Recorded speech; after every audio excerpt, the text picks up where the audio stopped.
Le jour de ses 17 ans, quand il a été renvoyé de sa dernière famille d'accueil, tout ce qu'il lui restait était sa petite sœur et un bout de papier qui le menait à une ferme condamnée. Ce qu'ils y ont trouvé, scellé derrière le mur d'une grange pendant 50 ans, allait changer non seulement leur vie, au souci, mais aussi le sens de tout ce qu'ils pensaient avoir perdu. Si vous avez déjà eu l'impression que le monde vous a oublié, ou si vous avez dû vous battre pour avoir un endroit à vous, alors abonnez-vous. Cette histoire est pour vous. Ici, nous construisons une communauté pour les gens qui savent ce que c'est que de tout recommencer. L'horloge dans le bureau de l'assistante sociale faisait un tic-tac plat et plastique. Chaque clic était comme un petit marteau contre mon crâne.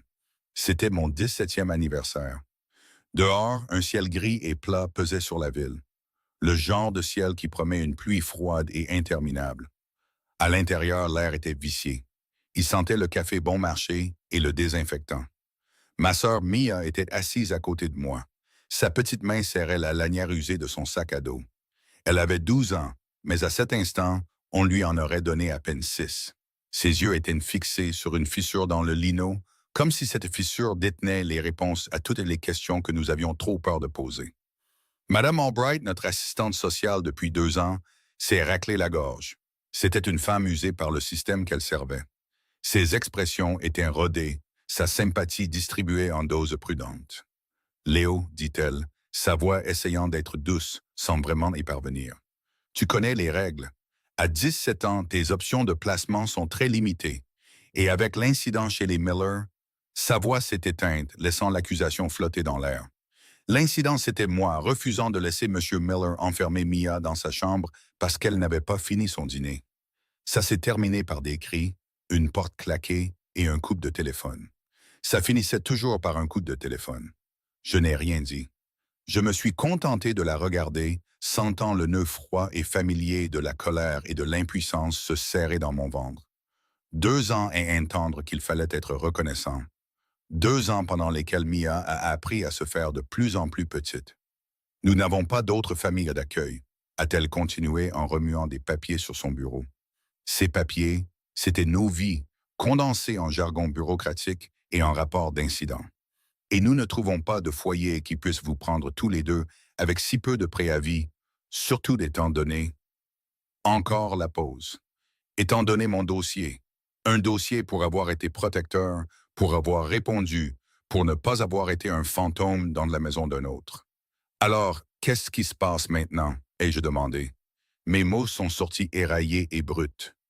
Vous nous séparez. Ce n'était pas une question. C'était de la chose contre laquelle je me battais depuis la mort de notre mère. Le cauchemar qui vivait au fond de mon esprit. La solution finale du système. Mia a relevé la tête d'un coup. Ses yeux, grands et terrifiés, ont croisé les miens.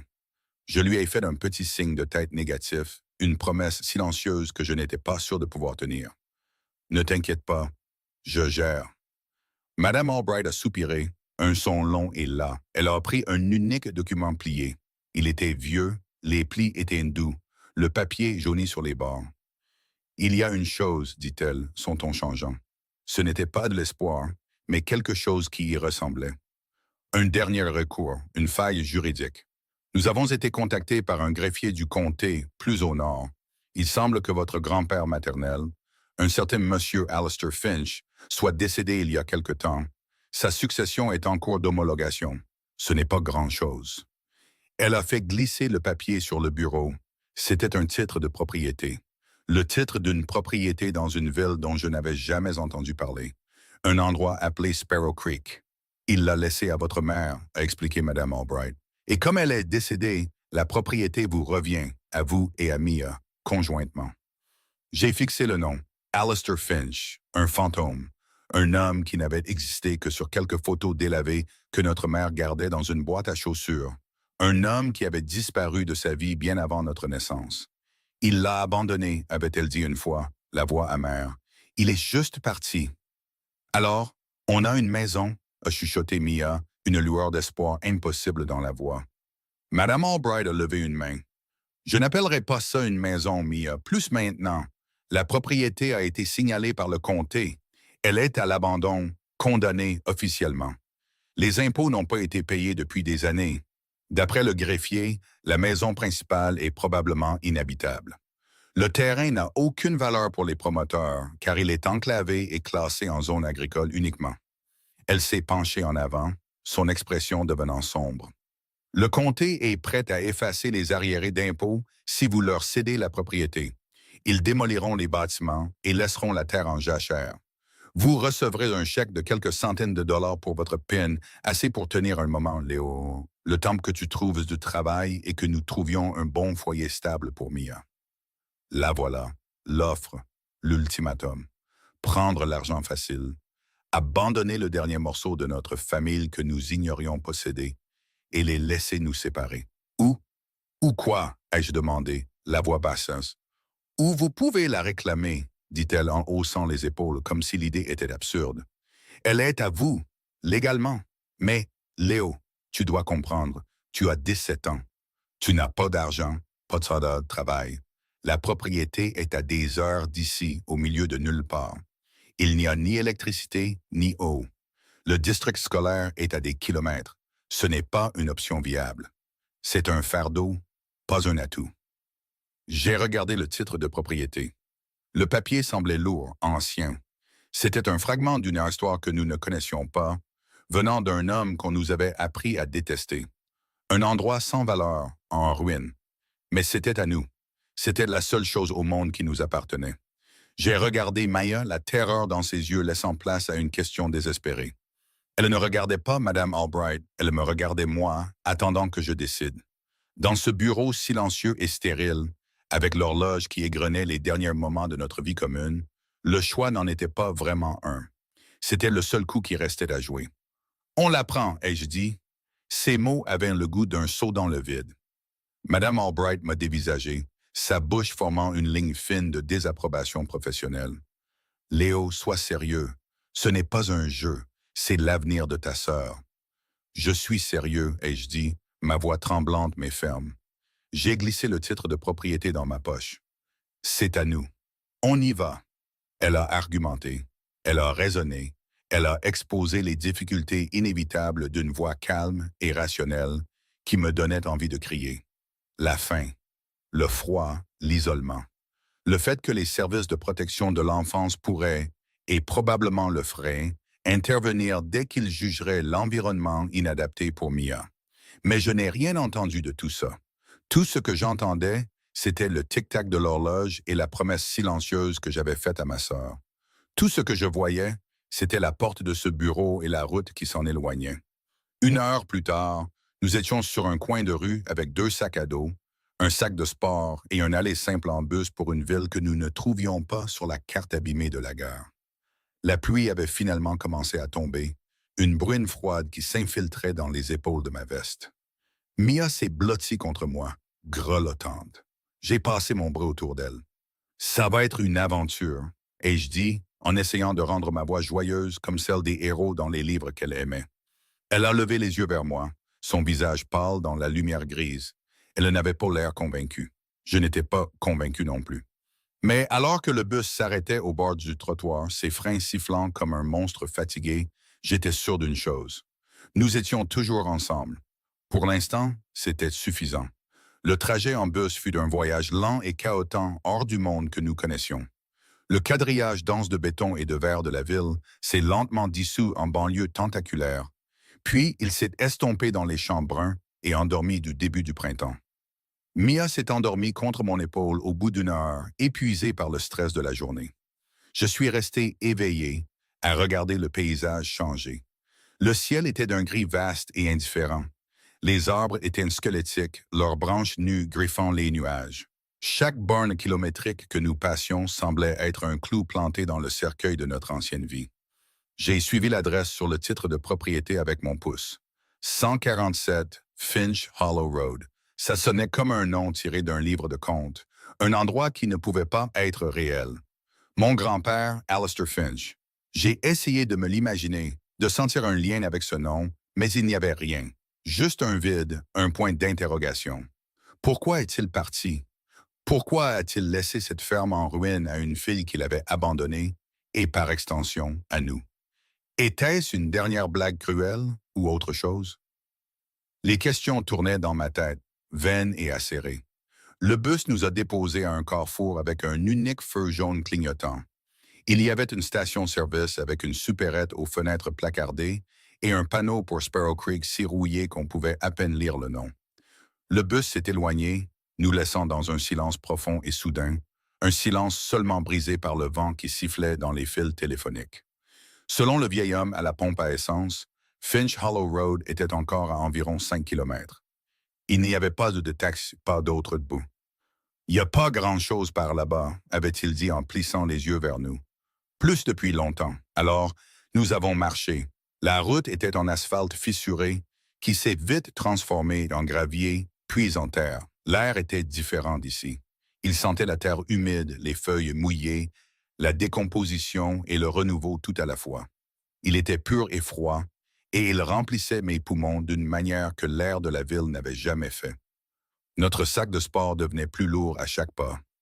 Mia était silencieuse, ses petites jambes s'efforçant de suivre le rythme. L'espoir qu'elle avait montré dans le bureau avait disparu, remplacé par une appréhension lasse. Nous étions deux fantômes marchant sur une route oubliée, le ciel pesant sur nous. Après ce qui a semblé une éternité, nous l'avons vu. Un portail en fer forgé rouillé, suspendu de travers à un pilier de pierre. Une moitié du portail avait complètement disparu. Un panneau en bois délavé cloué à un arbre indiquait « Finch », c'était là. Nous avons franchi le portail. L'allée avait été presque entièrement reprise par la nature. Les mauvaises herbes poussaient, denses et hautes, et de jeunes arbres perçaient les fissures de la terre battue. Et puis, à travers une trouée dans les arbres, nous avons vu la maison. Les mots de Madame Albright me sont revenus. Je n'appellerai pas ça une maison, plus maintenant. Elle avait raison. C'était un squelette. Une ferme à 2 étages, probablement belle autrefois, se tenait maintenant affaissée et vaincue. Le toit du porche s'était effondré d'un côté, ses piliers gisant dans un enchevêtrement de bois pourri. Les fenêtres étaient placardées, mais celles qui ne l'étaient pas étaient des yeux sombres et brisés. La peinture s'écaillait en longues bandes, révélant le bois gris usé par le temps. On aurait dit qu'elle était lentement avalée par la terre. Une boule s'est formée dans ma gorge. Ce n'était pas une maison, c'était une tombe. Léo? La voix de Mia n'était qu'un mince filet de son. C'est ça? Je ne pouvais pas répondre.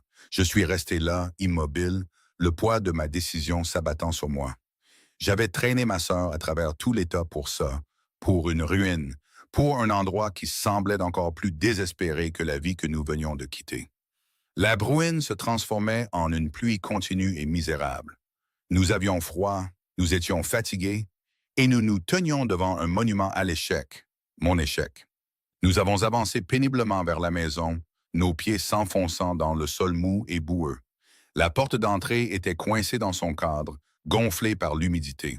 J'ai mis mon épaule contre elle et j'ai poussé encore et encore, jusqu'à ce que le bois gémisse et se fende, et que la porte s'ouvre en raclant, juste assez pour que nous puissions nous faufiler. L'intérieur était encore pire. L'air était lourd, imprégné d'une odeur de moisissure, d'humidité et d'excréments d'animaux. Les meubles gisaient en désordre, recouverts d'épais linceuls de poussière et de toiles d'araignée. Une fine couche de poussière de plâtre recouvrait tout, tombée des plafonds tachés par l'eau. Il faisait sombre. La seule lumière venait des fenêtres brisées et de la fente de la porte. C'était un lieu d'abandon total et complet. Nous ne pouvions pas rester ici. C'était impossible. C'était dangereux. Madame Albright avait eu raison sur toute la ligne. J'ai senti une vague de panique, froide et vive. Qu'est-ce que j'avais fait? Nous sommes retournés dehors sous la pluie, la vue de l'intérieur en décomposition étant trop insupportable. Mia pleurait maintenant, des larmes silencieuses traçant des chemins dans la crasse sur ses joues.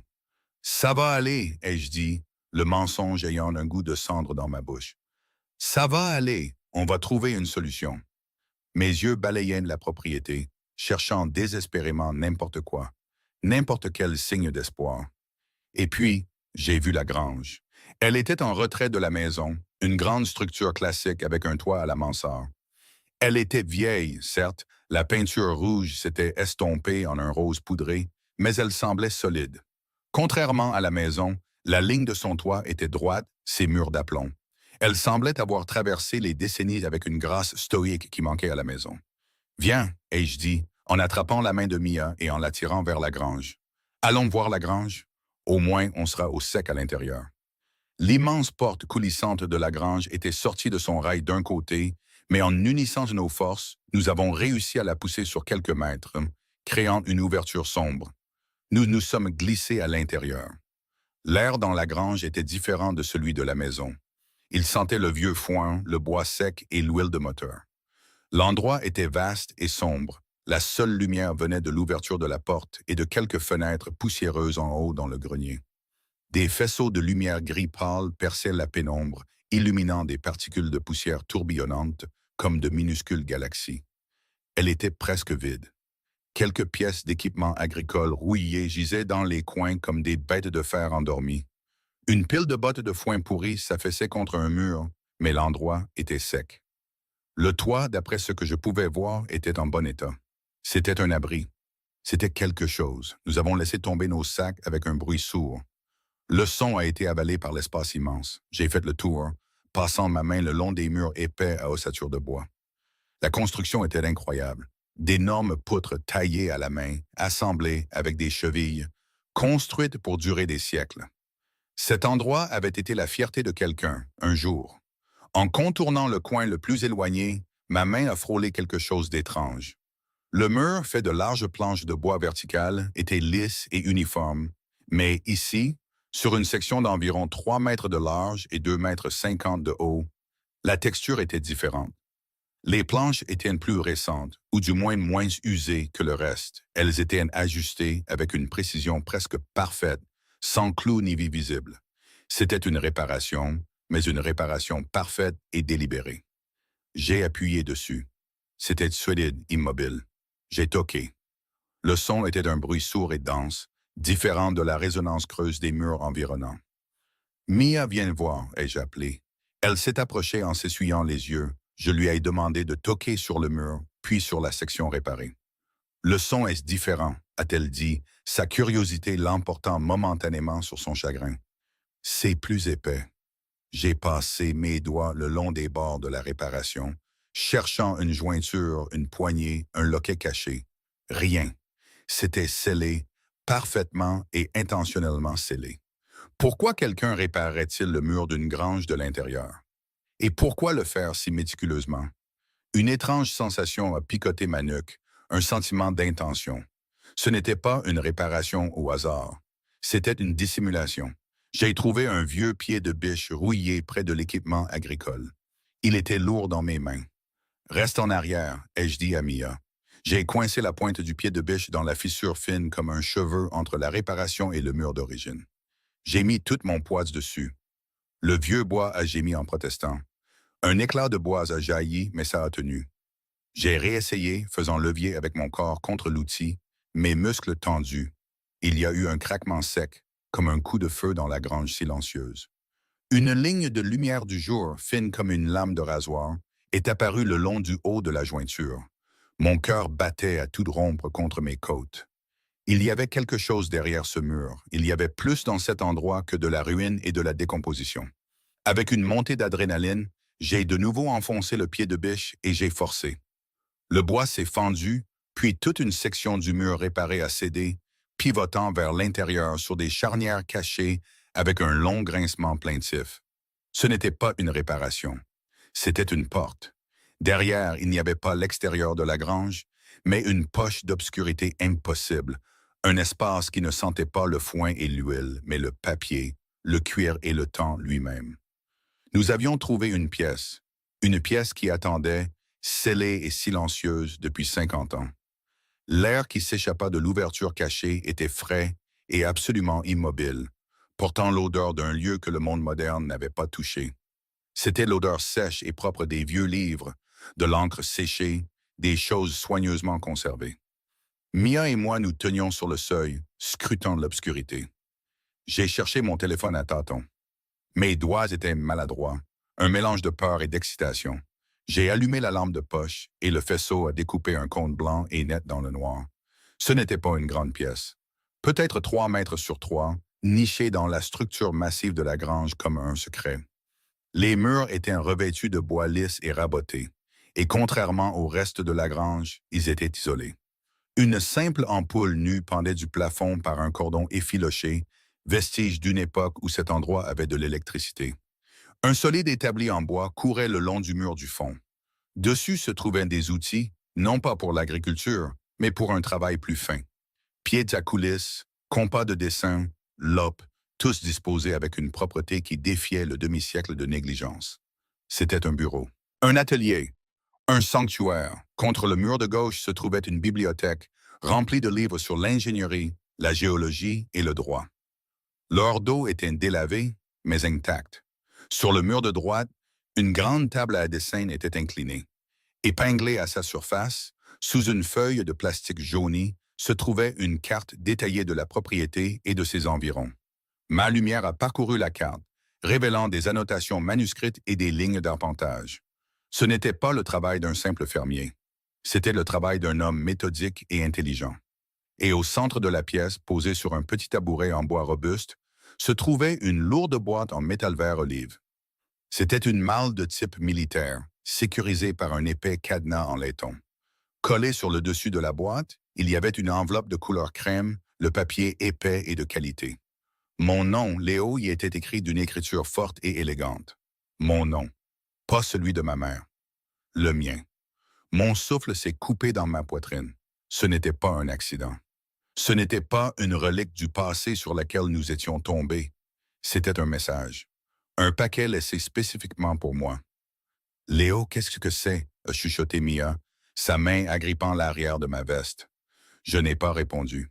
Je suis entré dans la pièce, mes pas résonnant légèrement dans l'espace confiné. Le sol était propre. Il n'y avait pas de déjection d'animal. Aucun signe d'intrusion. Le seau avait tenu. J'ai passé ma main sur le métal froid de la boîte. Elle semblait incroyablement réelle, un objet solide dans un monde devenu fluide et incertain. Avec des doigts tremblants, j'ai décollé l'enveloppe du couvercle. Le ruban adhésif était vieux et cassant, et il s'est détaché avec un léger crépitement. Je l'ai retourné. Il n'y avait aucune autre écriture, aucune adresse de retour, juste mon nom et le poids du papier dans ma main. Je me suis assis sur le sol poussiéreux, le dos appuyé contre la bibliothèque. Mia s'est assise à côté de moi, se blottissant sous mon bras. Le faisceau de la lampe de mon téléphone créait un petit cercle de lumière intime dans la vaste obscurité de la grange. Lentement, prudemment, j'ai ouvert l'enveloppe. À l'intérieur se trouvait une seule feuille de papier pliée en deux. L'écriture était la même que sur l'enveloppe, l'encre noire s'étalant sur la page en traits confiants et délibérés. J'ai pris une profonde inspiration et j'ai commencé à lire à voix haute. Ma voix n'était qu'un faible murmure dans la pièce silencieuse. « Léo, commençait-elle, si tu lis ceci, alors beaucoup de choses se sont produites. Je suis parti. Ta mère est partie. Et le monde t'a abandonné d'une manière que j'avais prié pour qu'il ne le fasse jamais. Je suis ton grand-père, Alistair Finch, et je suis désolé. J'ai dû m'arrêter. Les mots, si directs, si personnels, m'ont frappé avec la force d'un coup. J'avais passé toute ma vie avec une caricature de cet homme en tête, un déserteur, un fantôme. Mais la voix dans cette lettre était celle d'un homme qui me connaissait, qui s'adressait directement à moi à travers le temps. Mia a serré mon bras et j'ai continué. Je n'ai pas abandonné ta mère, j'ai été forcé de partir. Il y a des choses que tu dois comprendre sur cette témérité, sur cette famille. J'étais ingénieur, j'ai découvert quelque chose de précieux sous cette propriété. Pas du pétrole, pas de l'or, mais quelque chose de tout aussi précieux dans cette partie du pays. Un aquifère profond, pur et vaste. Assez d'eau pour alimenter toute cette région pendant 100 ans. Mes yeux se sont tournés vers la carte sur la table à dessin. Les lignes tracées dans la main prenaient soudain un sens terrifiant. Une société de développement, une entreprise appelée Northridge Holdings, l'a découvert. Ils voulaient la terre, ils voulaient les droits sur l'eau. Ils ont essayé de me racheter, mais leur offre était une insulte, et leur plan aurait détruit la nappe phréatique locale pour toutes les petites fermes de cette vallée. J'ai refusé. Je me suis battu contre eux. J'ai utilisé ma connaissance de la loi et de la terre pour les bloquer à chaque tournant. L'écriture est devenue plus serrée ici, la pression du stylo plus forte. Ils ne jouent pas franc jeu, ils m'ont menacé. Quand ça n'a pas marché, ils ont menacé ta grand-mère, et puis ils ont menacé ta mère, qui n'était qu'une petite fille. Ils ont été clairs, Si je ne partais pas, ma famille en paierait le prix. Ils avaient le pouvoir, l'argent, les relations pour y arriver. J'étais un homme seul contre une machine. Alors j'ai fait un choix, le plus difficile de ma vie. J'ai orchestré une faillite financière. J'ai fait croire que j'étais ruiné, détruit par mon propre entêtement. J'ai signé des papiers qui leur donnaient le contrôle sur les terres adjacentes, faisant paraître cette parcelle sans valeur et inaccessible. Et puis, j'ai disparu. J'ai abandonné ma maison, mon nom et ma fille pour m'assurer qu'elle serait en sécurité. Je pensais qu'ils oublieraient. Je pensais que la menace passerait. J'ai levé les yeux de la lettre, la tête me tournant. L'histoire que ma mère m'avait racontée, l'histoire d'abandon, n'était pas la vérité. C'était l'histoire qu'il avait voulu que le monde croie. C'était un bouclier. Il ne l'avait pas quittée. Il avait tout sacrifié pour elle. Une vague de chagrin, vive et profonde, m'a submergé. Chagrin pour l'homme que je n'ai jamais connu. Chagrin pour la mère qui avait vécu toute sa vie en croyant qu'elle n'était pas désirée. J'ai pleuré. Je n'ai pas pu m'en empêcher. Des sanglots profonds et silencieux qui secouaient tout mon corps. J'ai pleuré pour les années de ressentiment. Pour le vide dans notre famille qui avait été comblé par un mensonge. Mia s'est accrochée à moi, ses propres larmes trempant ma manche. Elle pleurait pour un grand-père qu'elle n'avait jamais rencontré. Et pour une grand-mère qui était morte en pensant que son père ne l'aimait pas. Nous sommes restés assis là longtemps dans la pièce froide et poussiéreuse, pleurant un homme et une vérité que nous venions à peine de découvrir. Au bout d'un moment, mes sanglots se sont calmés, laissant place à une douleur sourde et vide. J'ai repris la lettre, mes mains stables maintenant. Il y avait plus. Je n'ai jamais cessé de veiller sur elle de loin. Je l'ai vue grandir. J'ai vu quand elle t'a eu. Je voulais revenir, mais la menace de Northridge n'a jamais vraiment disparu. Ils sont patients. Ce sont des vautours. J'ai passé le reste de ma vie à me préparer pour un jour comme celui-ci. Un jour où mes petits-enfants pourraient avoir besoin d'un endroit où se tenir, d'une fondation sur laquelle construire quand le reste du monde se serait effondré. Cette pièce, cette grange, cette terre, c'est plus que ce qu'il n'y paraît. C'est une arche. Je t'ai laissé des outils, pas une fortune. La serrure de la boîte peut être ouverte avec la clé cachée dans le dos du livre le plus épais de l'étagère, Fondation du génie civil. À l'intérieur de la boîte, tu trouveras assez d'argent pour survivre un court moment. Ne sois pas stupide avec.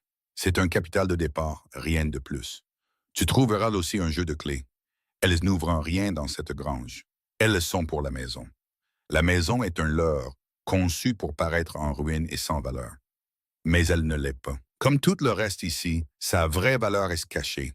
Cherche l'endroit où le soleil ne brille pas à midi. Ton combat, si tu choisis de l'accepter, est le même que celui que j'ai mené. Tu peux prendre l'argent et fuir, disparaître comme je l'ai fait. Ou tu peux rester, tu peux construire, tu peux te battre. Le choix t'appartient maintenant. Quoi que tu décides, sache ceci. Je n'étais pas un homme parfait, mais j'ai aimé ta mère. Et je t'aime. Sois courageux, sois intelligent, sois meilleur que je ne l'ai été. Ton grand-père, Alistair. J'ai fini de lire, et le silence qui a suivi était lourd, rempli du poids de ses mots, de son sacrifice. L'histoire de nos vies avait été réécrite. Nous n'étions pas les descendants oubliés d'un homme qui s'était enfui. Nous étions les héritiers d'un legs de défis. Nous étions les gardiens d'un secret. Le froid qui avait semblé si oppressant il y a à peine une heure était maintenant une préoccupation secondaire. Un nouveau sentiment prenait racine dans ma poitrine, repoussant le désespoir. C'était une chose fragile et inconnue. C'était de l'espoir. Mais c'était un espoir différent de celui que Mia avait dans le bureau de l'assistante sociale. Ce n'était pas l'espoir passif d'être sauvé. C'était l'espoir féroce et actif qui vient quand on vous confie une mission. J'ai regardé Mia. Son visage était strié de larmes et pâle à la lumière du téléphone. Mais ses yeux étaient clairs.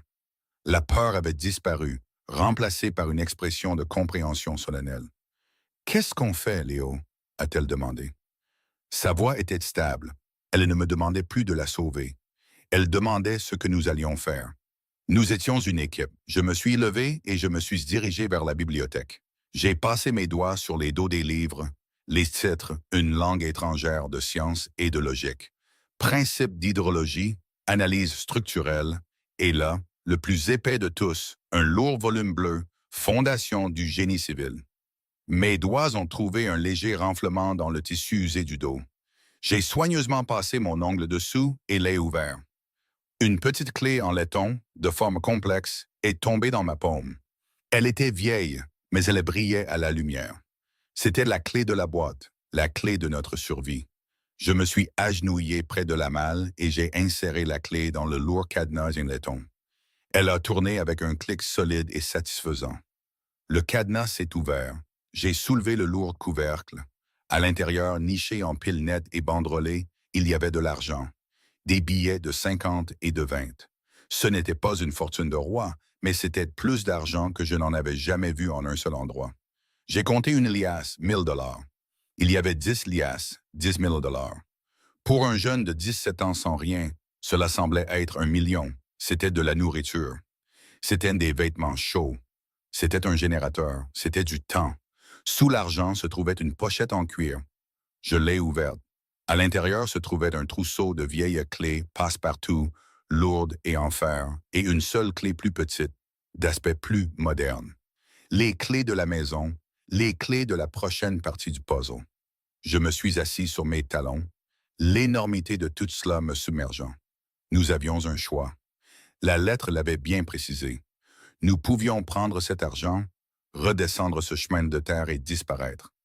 Nous pouvions acheter une voiture d'occasion, trouver un appartement bon marché dans une ville anonyme et essayer de construire une vie normale. Personne ne nous en voudrait.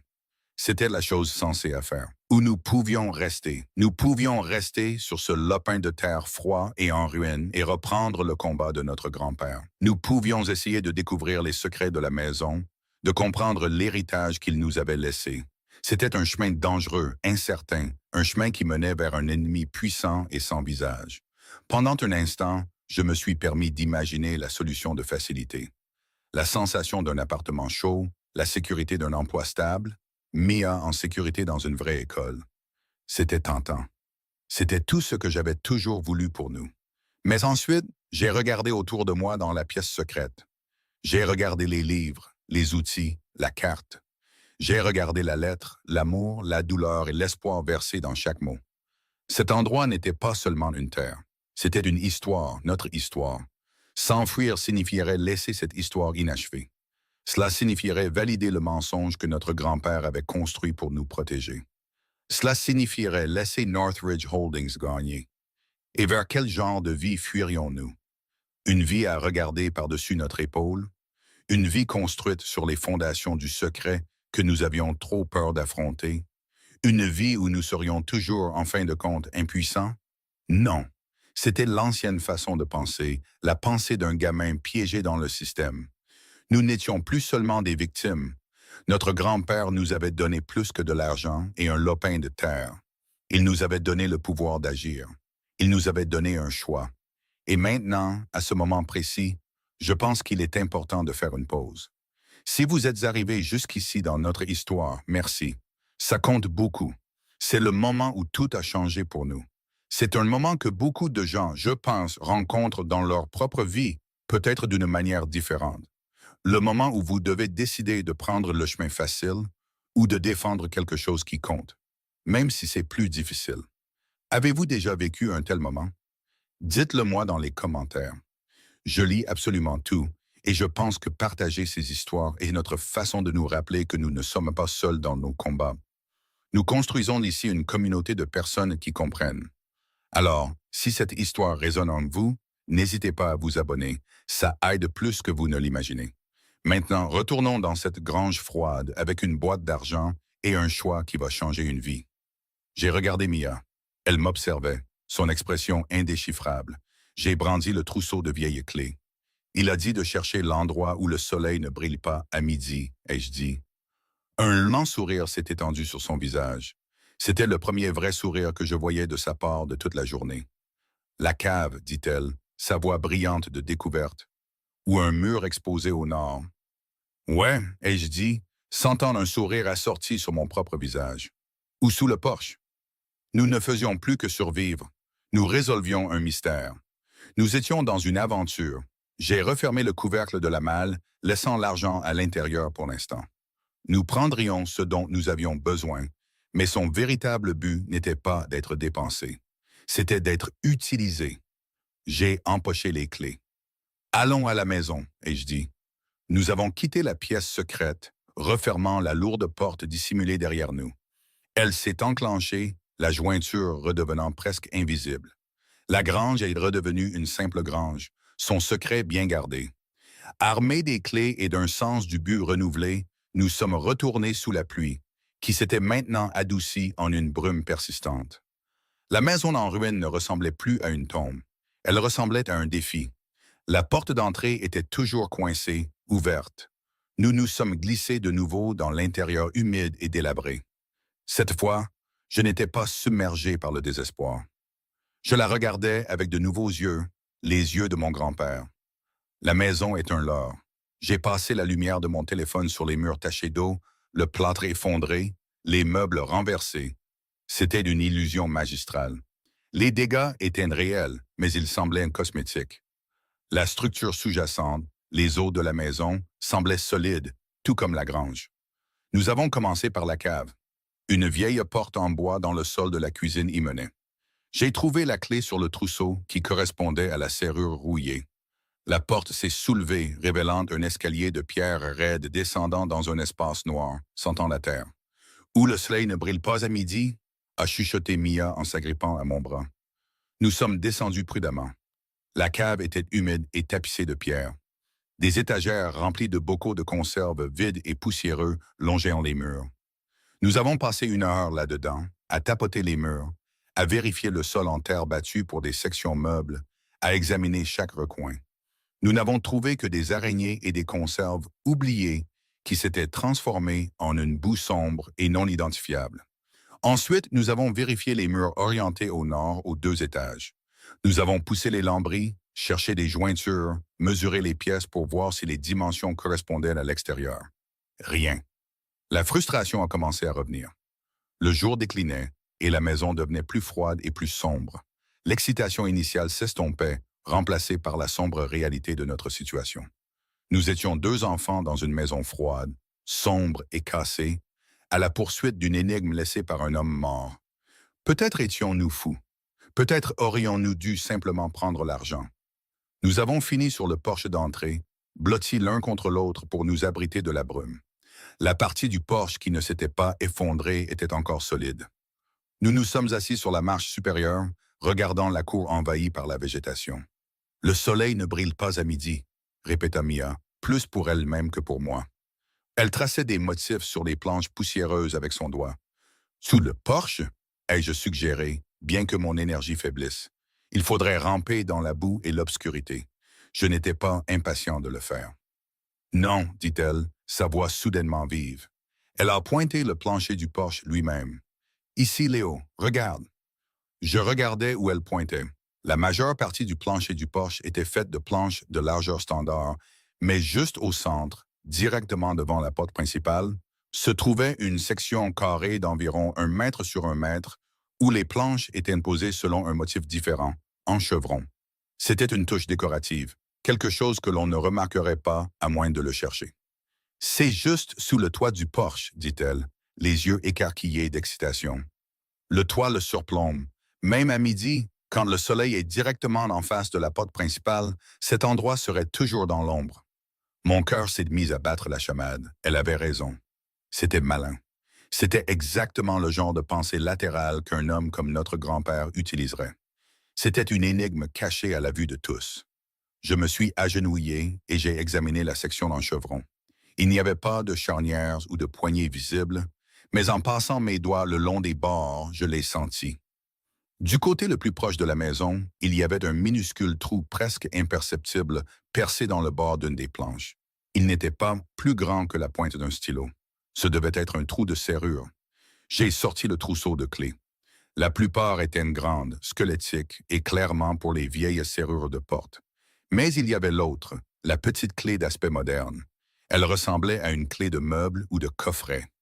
J'ai retenu mon souffle et j'ai inséré la pointe de la clé dans le minuscule trou. Elle a glissé parfaitement. Je l'ai tournée.